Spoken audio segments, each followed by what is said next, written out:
We all know the saying goes, a Chrysler 300 looks like a phantom until a phantom pulls up. NC State gets smacked by an elite Blue Devil team.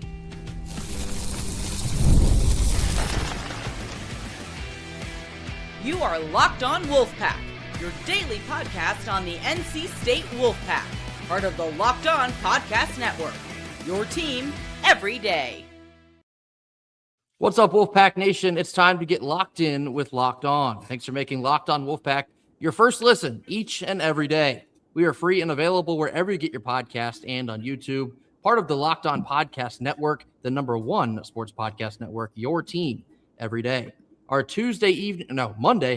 Monday evening post-game live is brought to you by FanDuel. FanDuel is giving you a way to turn that energy into even bigger potential wins with a college basketball parlay profit boost. That's a mouthful. Head on over to FanDuel.com in order to get started, especially before March Madness begins. What's up, Wolfpack Nation? Welcome to your, a very somber here Monday evening post-game live. NC State gets absolutely smoked by the Duke Blue Devils. Final score was 93-64.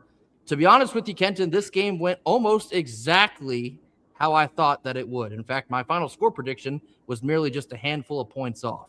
Duke is an elite team. We knew this coming in, and we most certainly know this coming out of this game. And NC State, the late season struggles continue. The late season slide continues. Backing into the postseason is never something you want to delve into, but this team right now, they are just in a complete free fall.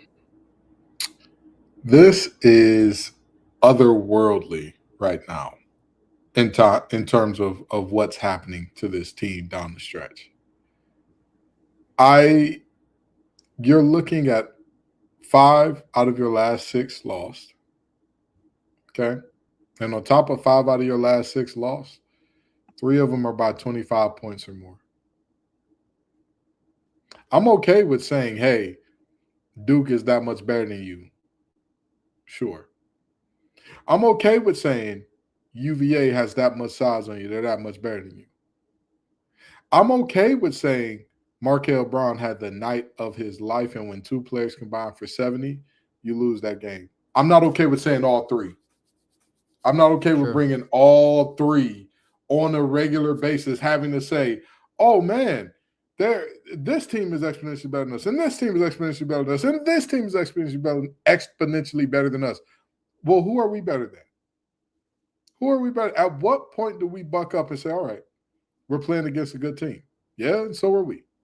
So are we. I would say we're beating up on the bad teams, but hell, the Notre Dame game showed that is not the case.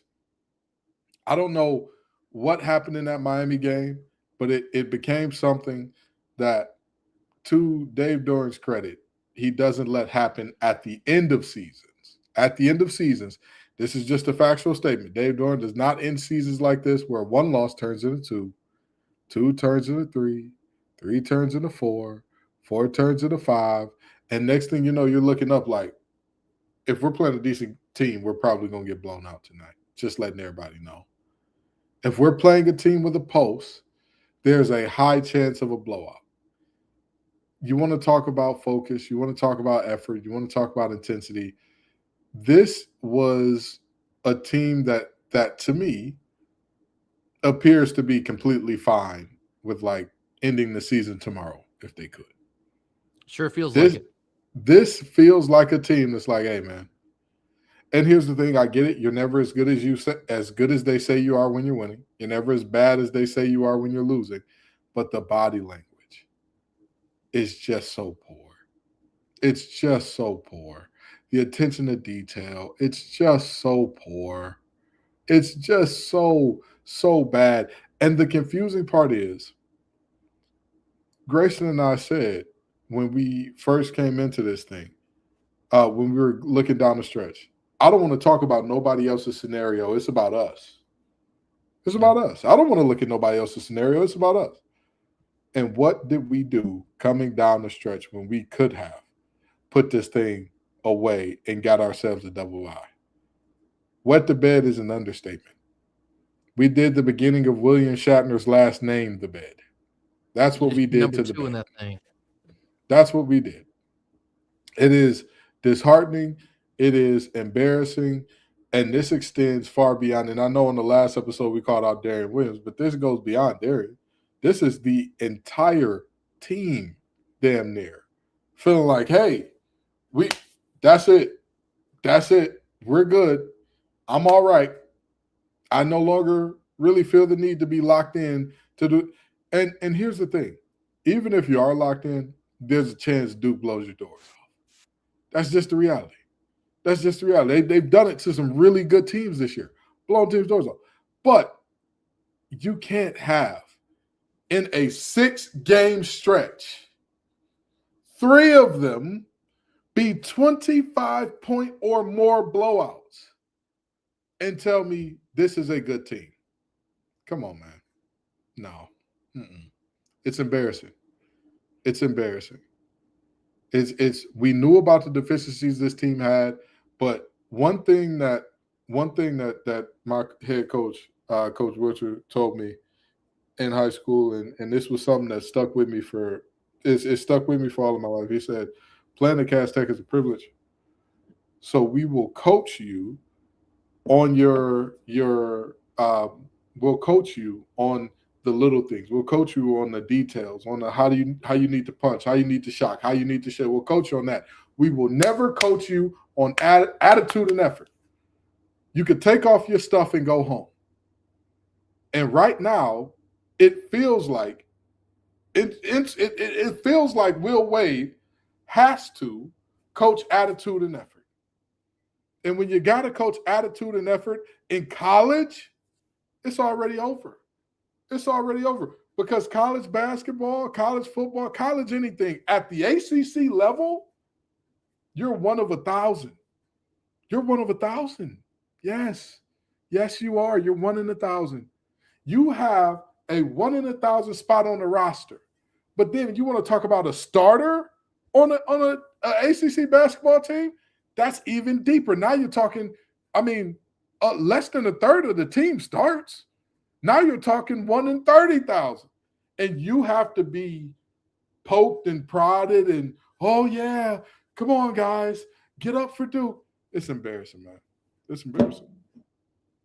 It's super embarrassing. And to be, 100% transparent with everybody, there's not a whole lot to talk about in this game. Like, there really and truly isn't. This is a team that was just completely outmatched in every facet of this ball game. And yeah, it was somewhat competitive for the first 10 minutes. But like I had tweeted during this game, it looked like our guys had no plan for what was going to happen if Duke decided to fight back after first 10 minutes had been played. Duke got a couple big rebounds. They hit a couple big shots. They were taking advantage of the zone we were playing. I'll talk more about that in just a second. And as soon as they got a little bit of a lead, it was like 6 or 7 points. NC State kind of just, looked around each other. It was like, all right, well, we are all out of ideas now. I guess we'll see where the rest of this game goes. We've only played 10 minutes here. And then there it went. It was completely off to the races for Duke. They faced little to zero resistance for the entirety of the rest of that game. And, well, this is what you get. And again, Duke is an elite team. I'm expecting them to be, at minimum, a Final Four team. But the effort after the game started to get out of hand for NC State. It's the same things we've been talking about in this 5 to 6 game stretch here. You can tell the moment that the air comes out of the balloon with this team. You can see it every single time. The body language gets bad. The shot selection gets bad. The defense is complete Swiss cheese. It's that video of the guy outside the stadium with the security wand, and he's just boop, boop, not checking anybody for nothing. Who knows what they got on him? Doesn't matter. That's what the defense looked like tonight. Just uncontested layups, wide open 3-point shots. You're not going to survive that way against Duke, or anyone for that matter, but especially a team like Duke. And you're right. You're right. Yeah. You won't survive against anybody. Have we been surviving that way? Exactly. No, you can't. We lost to Notre Dame. Yeah, and we're 96 points. Notre Dame scored what Duke did.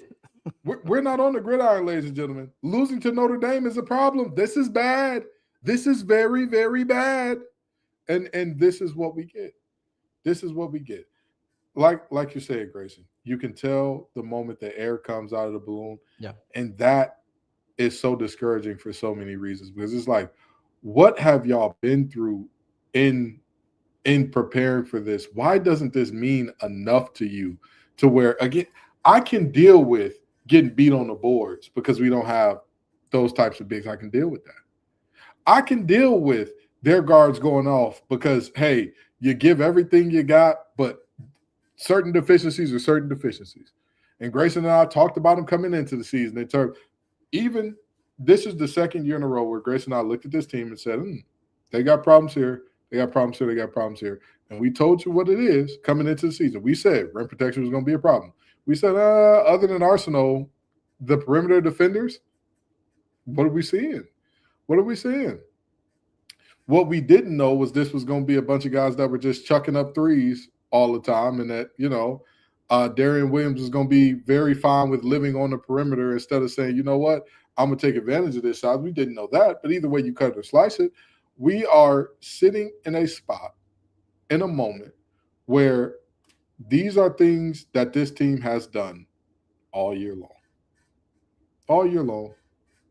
And it's just the chickens are coming home to roost because after the Miami game, it feels like a collective, well, it's over, guys. It's over. As if basketball, this ain't football with the BCS, and you're hoping for a national championship and you lose one game and it's over. This ain't that.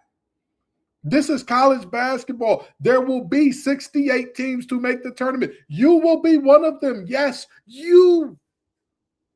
So why this team just seems to be like, hey, man, it's done. We tried our best, but this season just ain't it. Deeply disappointed. I want to continue that same point. This comes on the other side of a quick ad break, but I think you made a great point I want to expand upon just a bit. Stick with us. This comes after a quick quick read from our sponsors. Hello. Our first Monday evening post-game live sponsor is Robinhood. What if sports were traded like markets? Now you can put your sports IQ to work in real time with Robinhood prediction markets. It's not you against the house. It's you participating in a live market. You can buy or sell your positions live all game long. Use your sports knowledge in the moments that matter. Robinhood prediction markets, well, it changes the game. It's people moving the action, so when the momentum shifts, you can move with it. I always knew the game, but I never had a dynamic way to apply that knowledge. Now I can actually take part live in a market powered by the people. You're no longer just a spectator. Play-by-play, you make the decisions. Trade every play with Robinhood, now available across the U.S. Download the Robinhood app now in order to begin. Futures and cleared swaps trading involves significant risk and is not appropriate for everyone. Event contracts are offered by Robinhood Derivatives, LLC, a registered futures commission merchant and swap firm. All right, middle portion of our Monday evening post-game live, recapping a very, another embarrassing loss for the NC State Wolfpack, 93-64. The Duke Blue Devils reign supreme inside the Lenovo Center. To your point about there being 68 teams, and currently, as of now, I hate that I'm actually still saying this.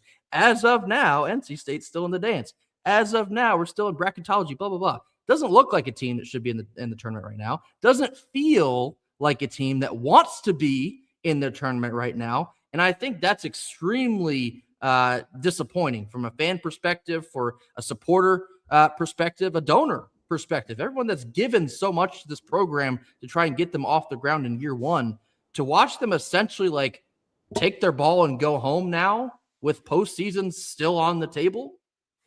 What kind of precedent is that setting in a new program year one of Will Wade? And listen, I want to be very clear. The two of us have a ton of faith in Will Wade, but even the body language from Wade is a bit concerning right now. Like we just talked about this the other day, some of the comments from the post game and the way that he seems like mentally checked out, to me, that's a massive red flag. I don't care who the coach is, what time of year it is. That's a massive red flag.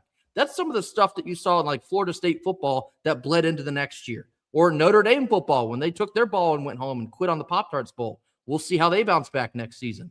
I just don't love the precedent that's being set that, well, our players are not doing what we need them to do. So I guess we're just going to pout, and I guess we're just going to coast in the next season. If we win in the postseason, we win. If we don't, we don't. But we're kind of mentally just moving on to next year.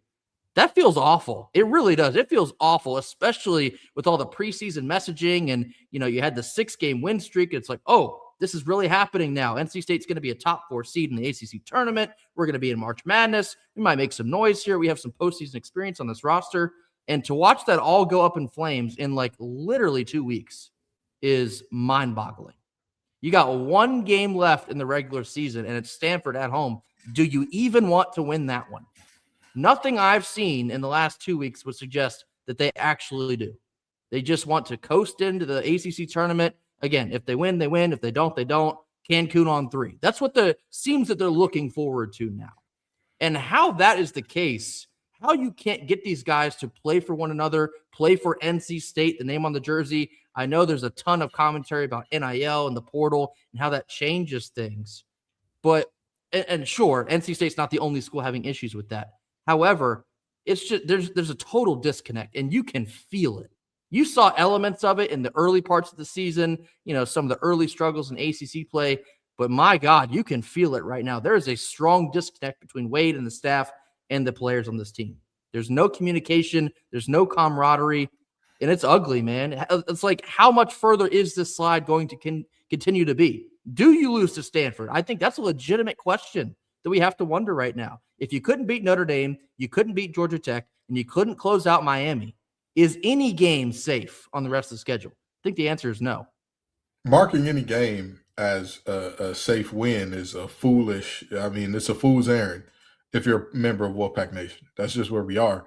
I'm disappointed, and I'm just shocked because the most success that NC State has had in terms of basketball in the last 40 years, 40 plus years, came from a team that was exponentially less talented than this one.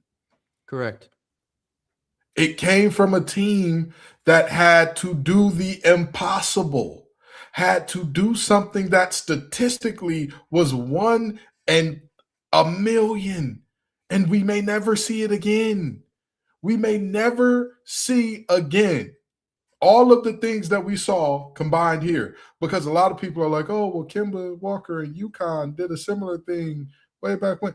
Kemba Walker was a NBA, not only draft pick, an NBA all-star. That team did not have a single player on it that is playing in the NBA right now. It is less than 3 years after that happened. You understand? We're talking about 5 games in 5 days. We're talking about going to the Final Four. We're talking about doing all that with your best player is Beijing on 3. Your best player, get ready to learn some Shanghai Sharks, and that's no disrespect. I want to make that very clear. That's not to disrespect anybody or say that, this playing overseas is beneath. You're still a professional athlete. That's further than I got. So I want to make that very clear. That's not intended as a slight or disrespect to anyone. But this team is more talented than that one. This team, in my opinion, has at least 2 guys, and I'm like, I wouldn't be shocked at all if he's on an NBA roster in a year or two. If he's not just a guy, but potentially one of the main contributors to a squad in 3 to 4 years, potentially. We didn't see that from the Final Four team, and yet they kept it. 3rd rib up here, they kept it. This team just seems like, it's over. It's over. It's okay. All right. We had a good season. We accomplished all these firsts at NC State. It's not done. I know that a lot of people don't believe me and don't want to hear this. There is nothing NC State could do other than 2 blowout losses in your next 2 games that would get them clean put out of the tournament. Yes, if you get blown out by Stanford and you lose in the second round of the ACC tournament by blowout as well, then you're in dicey territory. But even a close loss and a win, you're probably in. You're probably in. Like, that's the reality of what we're looking at here. And this team is just, we're just going to sit in the corner like Eeyore. Woe is me. Looking up the tour date for the next Youngboy concert, I guess. I guess. But at the end of the day, and Grayson, I'm going to pass it back to you after this. But Grayson, you and I talked about this off air. If you really think about where this team is and what's so shocking and what's so hurtful about a team that feels like they gave up is this. These guys, even if we say half of the team goes pro, I know it's not happening. Go with me here for a second, okay? Go with me. Half of this team goes pro.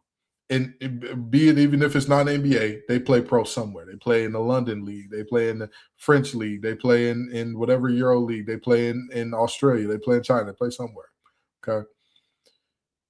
The average career in terms of like high-level professional, 4 to 5 years. 4 to 5 years. Okay. In 4 to 5 years, most of these guys will still be 27, 28. You'll have the rest of your life to do whatever the hell it is that you want. But for right now, for this small modicum of time, you have to squeeze every ounce and every drop of what you got out of this because it won't last forever. And even if we take away the pride of wearing NC State on your chest, because that is a privilege. Just this is the tape you want to put out. You want to put out tape of walk-ons getting buckets on you. That's the tape you want in the world. I don't get it. I don't get it and I don't understand it. And the only thing I'll say as a slight, a very slim, and when I say this is the slightest silver lining, Bradley Cooper and Jennifer Lawrence couldn't come up with a silver lining this small. You understand? The only thing that I will take as a silver lining from the way that this thing is ending, Will Wade said, even during the win streak, this is a good foundation to build on. Sure. So to me, it seems like even when the vibes were great, everybody feels great, everything is going good, he had an awareness in mind of this is the floor. It has to get better than this. It has to. And that's the belief that I'm holding in my heart. Because the reality is it can't get worse. It can. But the belief I'm holding in my heart is that Will Wade knows what he has, knows what he needs to do, and it will get better.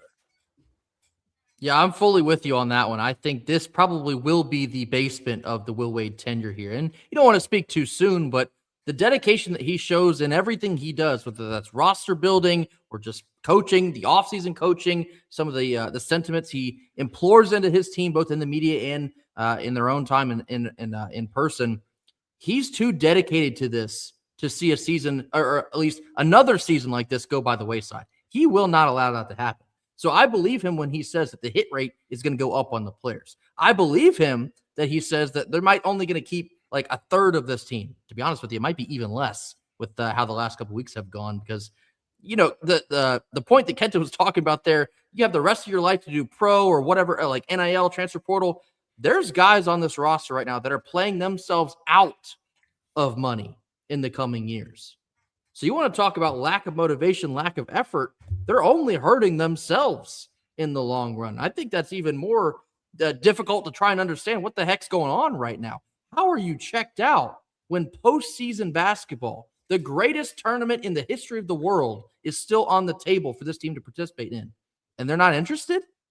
Then what are you interested in doing? What are we even doing here then? What gets you off of the bench? Like what?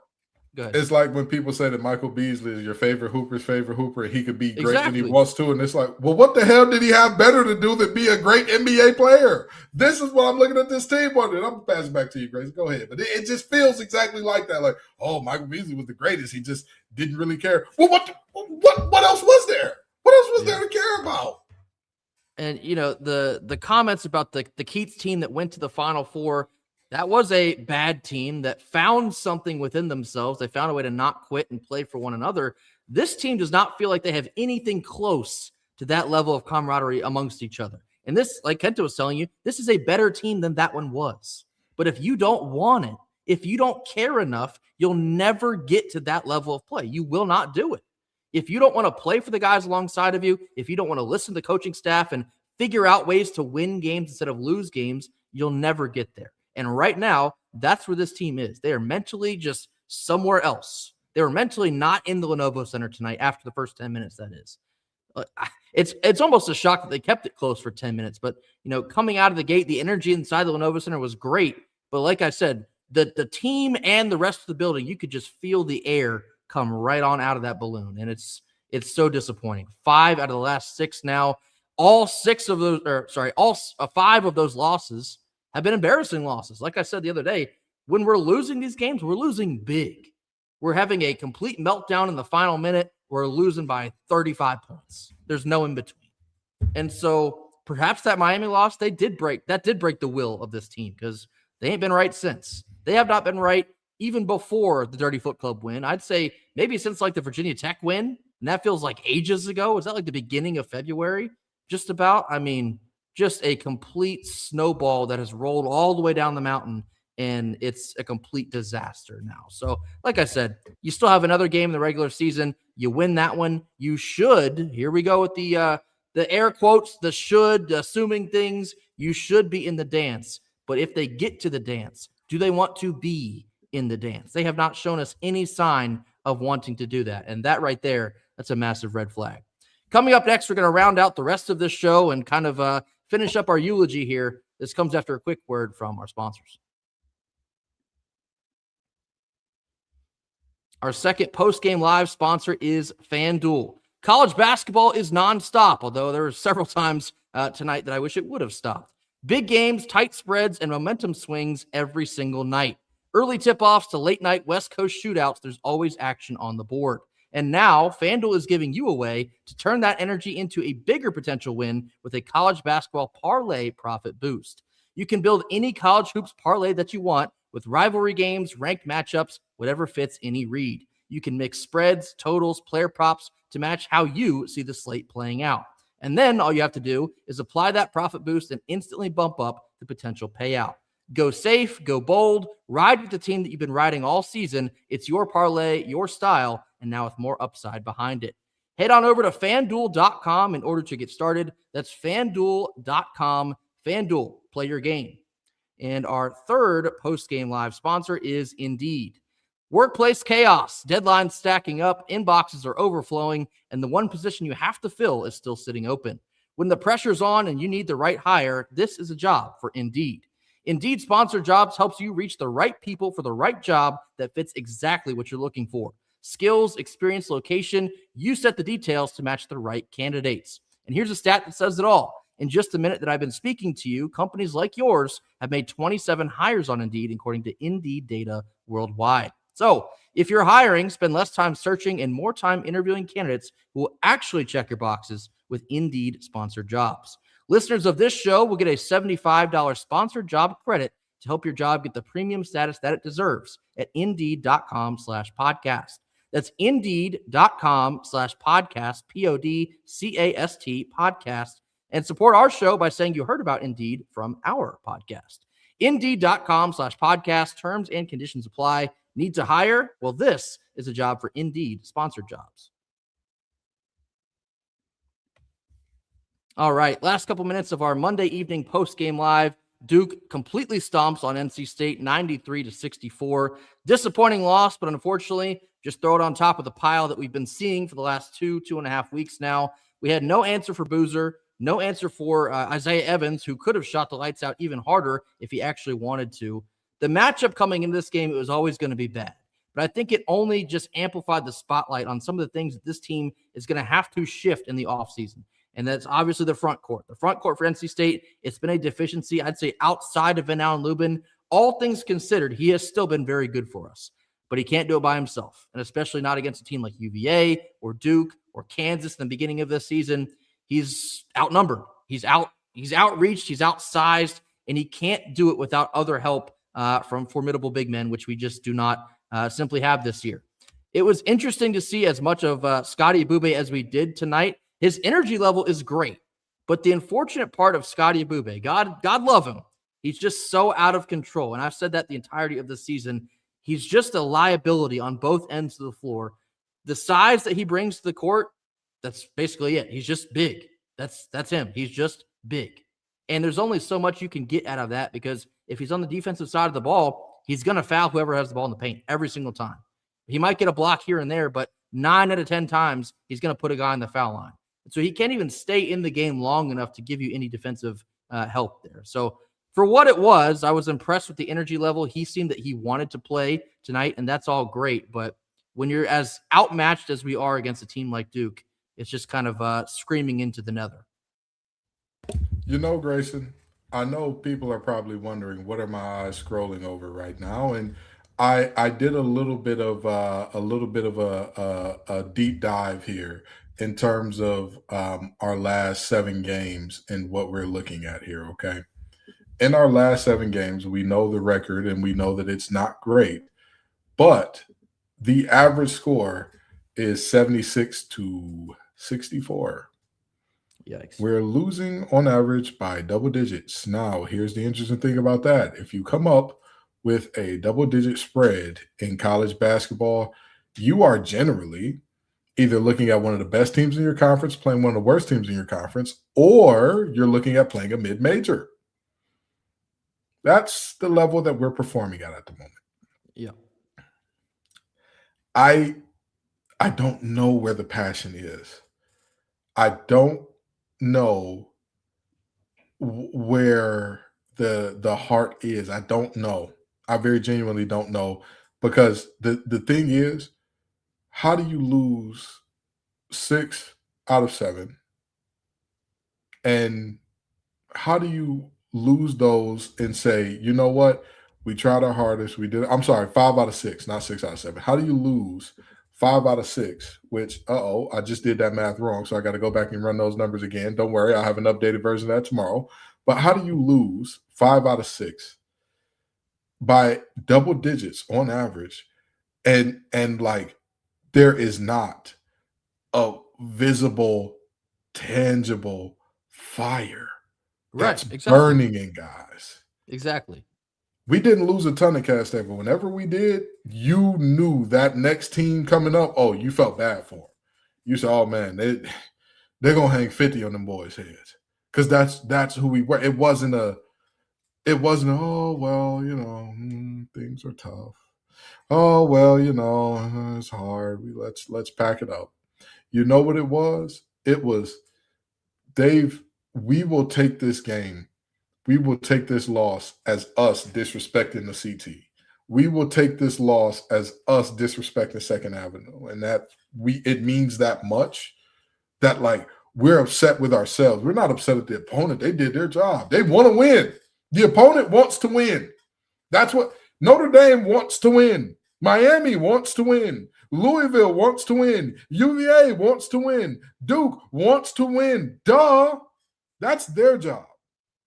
But how we have a lineup that includes 4 seniors. Yeah. 4 guys that this is it. Brother, this is it. This is the last time. This is the last time that y'all will ever see stadiums filled with 20,000 knowing your name. And I know somebody's going to come in the comments, well, this stadium overseas has amount. Sure. We will pretend like it's the same thing. We will pretend like it is. Yeah, we'll pretend now. And the reality is, stateside, this is it. This is the last time mama and daddy and cousin, uncle, sister, brother, and family, friend of the family, I got to call you soft for you to get going. This is the last time they will be able to be in the house to see you get down, to see you boogie. And this is what you're going to put on tape. Here's the thing. I'm challenging all the seniors. Grayson, the next game is what now? Senior day. It's senior day. You're playing a clearly inferior opponent. Inferior. Oakary, he can fill it up. When he gets downhill, it gets scary for teams. I'll give him that. But everybody has figured out if you force him to shoot the basketball, it gets very dicey for him. But hey, who knows? The way our perimeter defense is going, he's going to have an 8 for 10 night from 3. I just got a strange feeling about that. I'm joking. I don't think he has that in him, but please don't prove me wrong, NC State. Here's the thing. It is senior night. I want to see the seniors play with a passion, play with a fire, play with an intensity. And I want to acknowledge everybody's fire, everybody's passion, everybody's intensity looks a little different. And I get it. Right? Quadir Copeland, it's a much more palatable way that we understand passion to look like, right? Maybe with Darian Williams, his way of showing passion is a little different. And even though I've seen it in moments from him where I saw there was a look in his eyes where I'm like, okay, great. Whatever it is that these seniors need to do, all of them, band together and say, hey, this is it. This is our last go. None of them started together. Yeah, this is a mercenary crew. Yeah, sure, all that good stuff. Transfer portal. Yeah, okay, great. But this is your last ride. This is it. Last time you'll ever play in the Lenny. It'll never happen again. It'll never happen again. You will never have a game in the Lenny with people screaming your name again. Never happen. You got to go to crazy part is. Sorry to interrupt. You know what the crazy part is? I don't think they care. I don't think they care. I hope that's the problem. And that's the thing. I hope that we're wrong. But you know what's crazy? And that's the even crazier part. I can't even say, oh, you're dead wrong. You're dead wrong. I know for a fact we're going to see it. We're going to see it out every. I wish I could say that. I wish I could say, oh, Grayson, you talking out your ass. Or you're behind, rather. David, don't find me. I'm sorry. But, I wish I could say that. I wish I could say, Grayson, I know you talking out your behind right now. I can't.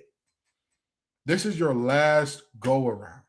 And then when you get to Charlotte, that'll be the last ACC basketball you play. And then whatever region you land in the tournament, some of y'all, you don't recognize it. Maybe you do. I don't know. This is it, period. This is it. You're going to be playing in a country that you're going to figure out standards of living around the world are not the same as they are in the U.S. You're going to figure that out very quickly. So I would hope that this team, even if you have deficiencies, give it everything you got. Just let it all hang. Just give it everything. Pour every ounce you got into the rest of the season, because from this point forward, that's it. You are guaranteed 3 more games. You're guaranteed Stanford. Hear me out, Grayson. Hear me out, because I'm not delusional. You're guaranteed Stanford. You're guaranteed an ACC tournament game. You're guaranteed 1 NCAA tournament game. Yeah, I will give this team that. Even with this slide, they are comfortably in as far as bracketology has told me. That's what you guarantee. What are you going to do with those last 3? What are you going to do? If you want it to be your last 3, keep what you're doing up. But if you want to extend that out to 5, 6, 7, 8 games, you have the talent. We saw a worse team do it. We saw it. So, more than ever before, who does this team want to be? And they seem to have decided that. But I hope that we're wrong. I hope that the vibes are high and Grayson's back in the hot tub and we got the cigars rolling and we're saying, boy, were we wrong. It was a tough time, but hey, we're going back to the Final Four. Oh, boy, were we wrong. We thought this team couldn't do it, but they've figured something out and we're going to the Sweet 16. We're going to the round of 32. We're doing something. But right now, this team seems very content to say, hey, what was us? I'm just not. Oh, well, I want to do more adjustments as a coach, but it seems to me that we're good here. This is the foundation, so we don't care anymore, which is embarrassing. I totally get the sentiment about building the foundation, but it seems like the foundation is not entirely built yet. You have not finished the floor of the program you're trying to build, and you've let off the reins. And so what happens then? Does the house ever get finished if you don't make a strong foundation? I guess we'll have to see. That can't be answered quite yet, but just a very disappointing end here. Disappointing final stretch of this season. There is 1 regular season game left. That is this Saturday against Stanford inside the Lenovo Center. Senior day, do they care? I guess we're going to have to find out all together how much they actually want to continue playing basketball in the regular season and then moving on to the postseason, because what we've seen lately seems like the answer would be no.